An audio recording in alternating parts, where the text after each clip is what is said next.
Magandang araw po muli at welcome back po sa ating YouTube channel na Bahay Tambayan. So dito po sa channel na to ina-upload ko po yung mga raw video ng ating pagpapagaho ng bahay. So update ho tayo sa ating second floor at ito yung nagsisinsil na ho ang ating mga trabahador at maglalagay ho sila ngayon ng hamba para po sa ating mga pintuan. So bumili ho kaming hamba yung pong galvanized dahil hindi po natin kaya yung presyo ng ng kahoy.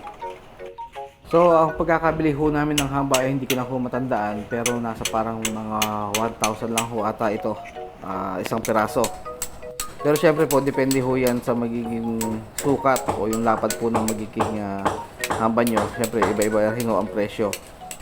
Syempre yung sukat ho ng main door natin, sukat po ng pangbanyo at sukat ho ng mga kwarto iba-iba ho ang pinaka-size po ng mga pintuan yan. Kaya iba-iba rin ho yung size po ng hamba at iba-iba rin ho yung presyohan.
So dito naman ho ay pinaprepare na po nila itong ating magiging division. Aasitadahan na rin po nila ngayon yan. Yan po yung pinaka magiging pader po na pinaka anong tawag dito, division ng ating magiging sala at ng ating laundry area. So si Kuya Eder nga rin ho ay merong pinagkukuhanan na hollow blocks at doon ho kami kumukuha at makikita nyo naman ay sobrang tibay ho ng hollow blocks nila. Dahil kung sa iba hong hardware, siguro ho kung kayo ay bumibili rin sa mga hardware, kung buhatin pa lang ng kamay nababasag na. Pero ito ho nakikita nyo naman, kinakalawit lang at dinadala ho nila papuntang second floor. Kasi mas madali ho kasi yan kaysa naman ho bibit-bitin nila padalaw-dalawa o apat na piraso. Yan ho kakalawitin lang at syempre diretso na po sa second floor yan.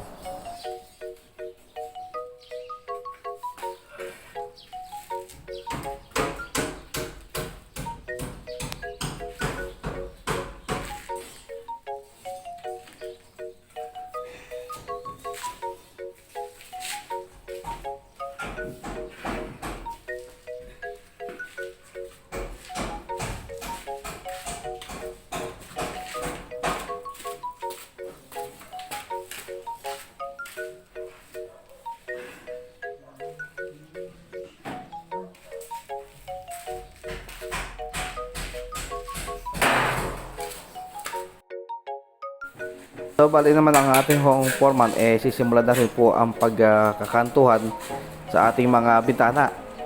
Dahil kung napansin niyo po sa unang clip po ng ating video meron ho tayong mga frame na nakaayos na ho at syempre meron na ho tayong nakontrata para po sa gagawa ng ating mga bintana.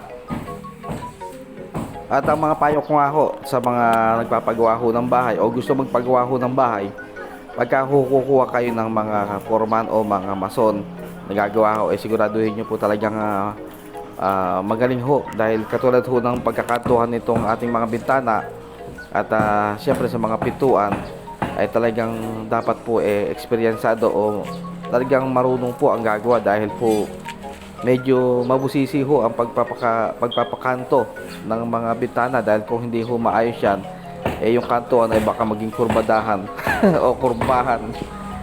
At kung wala pa ho kayong magagawa sa inyong mga bahay o naghahanap pa po kayo ng mga talagang eksperyensadong tao, ay may recommend ko ito, ay highly recommend po yung ating foreman.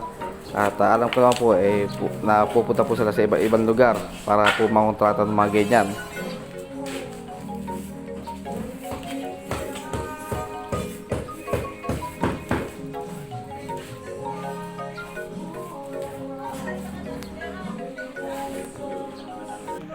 So ngayon din ho pala ikakabit ho na itong support na ito para po sa ating sliding door. At syempre po lalagyan ho nila yan ng hollow blocks. So papatukan po na ng hollow blocks yan sa taas. Kaya kailangan po ng support dyan para syempre may support. So din nga ho pala sa gagawa ng ating mga bintana, kasama rin po sa kontrata ang pagpapagawa ho natin ng sliding door. Alam nyo ho ngayon ang mga gastusin ho talaga sa pagpapagawa ng bahay ay hindi ho talaga kabud-kabud o hindi po basta-basta ang gastusin. At habang tumatagal po nagmamahal nga ho ang mga materyales.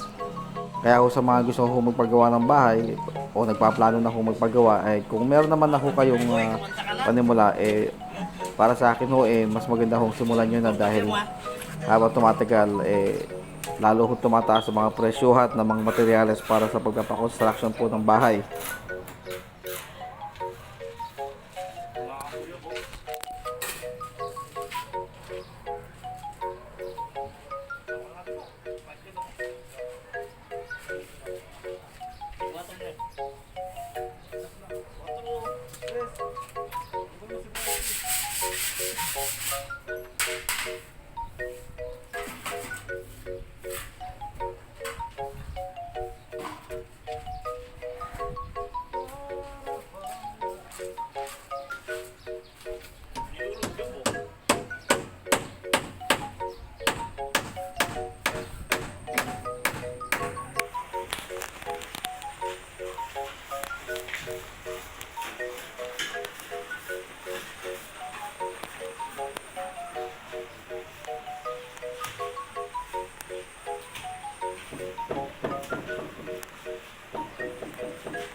So ito nga ho ay sinisimulan na ho nalang palamanan ang ating mga hamba. At sinimulan po nila dito sa ating pinaka master's bedroom. Nabubulol pa.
So dito naman ho ay sinisimulan na rin ho ni Kuya Eddie ang ating pader dito. Ito po yung magiging division.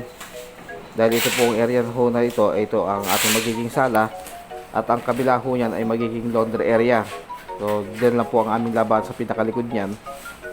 Pero kung mapapansin nyo po sa pinakalikod ho niyan, open pa po doon sa may dulo.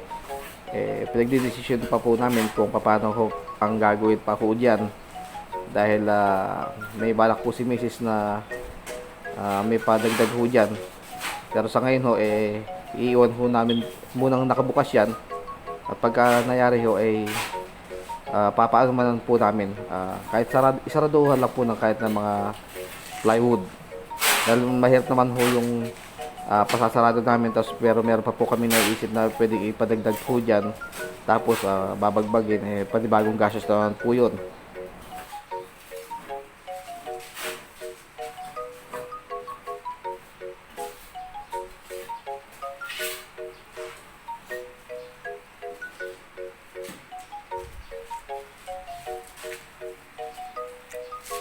Pero kung mapapansin nyo rin ho dito sa may left side, meron pong bukas ho yan. Pero dahil gagawin po namin yan ng daan, papunta po ng laundry area. Mahirap naman po kung lalabas pa ho kami at pupunta para po sa laundry area. Nagpalagay na lang ho kami dito ng pinakapintuan niya. At may balak ho kasi akong gawin dyan. Kung magkakapera, para hindi po halata ang ating magiging pinakapinto. Yun.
So ito nga ho pala ang nagawa ngayong araw for today's video. Nakapag kantuhan na po sila dito sa may ating bintana. Pero dito lang po, doon lang po sa pinakalabas ho, itong isang bintana lamang po na ito. At itong pinaka division po ay nakapag-asintada na rin ho. Mapapansin nyo dito, itong bintana ho meron na pong kantuhan, pero yung magkabilang side pa lamang po yan.